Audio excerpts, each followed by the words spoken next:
Hi everyone, and welcome back to our channel, or welcome to our channel if you're new. For today's video, I'll be showing you how to make this delicious jerk pork chop recipe.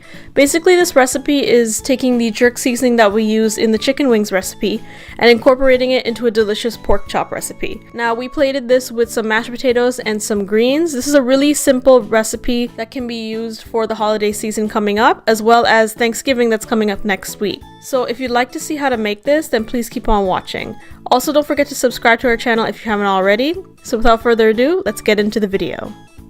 Alright, so first we're starting off with the ingredients that you'll need for the pork chops. So you'll need a 1/4 cup of jerk seasoning, 1/3 of a cup of Diana barbecue sauce, 1/2 cup of orange juice, 2 tablespoons of soy sauce, 3 tablespoons of green seasoning. We've mentioned this green seasoning before. It's basically a lot of cilantro and those types of green ingredients blended together.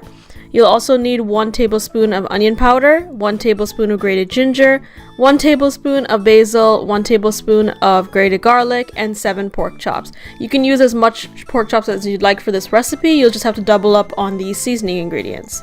So now we're just going to put all of these seasonings onto our pork chops.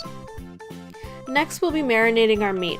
So these are the following ingredients that we used. It's just the same ingredients that we just mentioned. So the basil, the onion powder, the grated garlic, the grated ginger. You'll also need the green seasoning we mentioned earlier.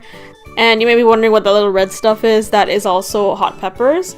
And you'll need your soy sauce, your Diana barbecue sauce. You'll also need, of course, the jerk seasoning.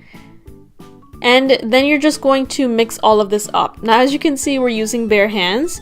You can do this method as long as your hands are clean, of course. You can use gloves, or you can use a pair of tongs. Now, be mindful, there are some sharp bones, so be careful if you're doing this with your fingers and your hands. So you're gonna let this sit for about 2 hours to marinate, or marinate overnight, depending on how much time you have for this recipe. Now that we've marinated our meat overnight, we're going to now place them into a nice baking pan. Now this is a very large baking pan. The reason why we're using a very large one is that we want the pork chops to be laid out flat, because you want them to cook evenly. If you have them stacked up on top of each other or just kind of uneven, they may not cook properly. So that's why we have them flattened out the way we do.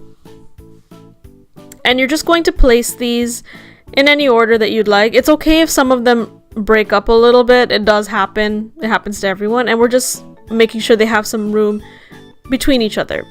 Now we're going to add in the orange juice. Now you may be wondering, why are we using orange juice? It adds a really nice boost of flavor and a nice citrusy kind of element to the pork chops. So once you've added this, you're going to preheat your oven at 380 degrees Fahrenheit and cook for 1.5 hours until tender.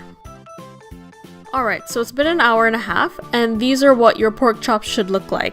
So they are basically baked here.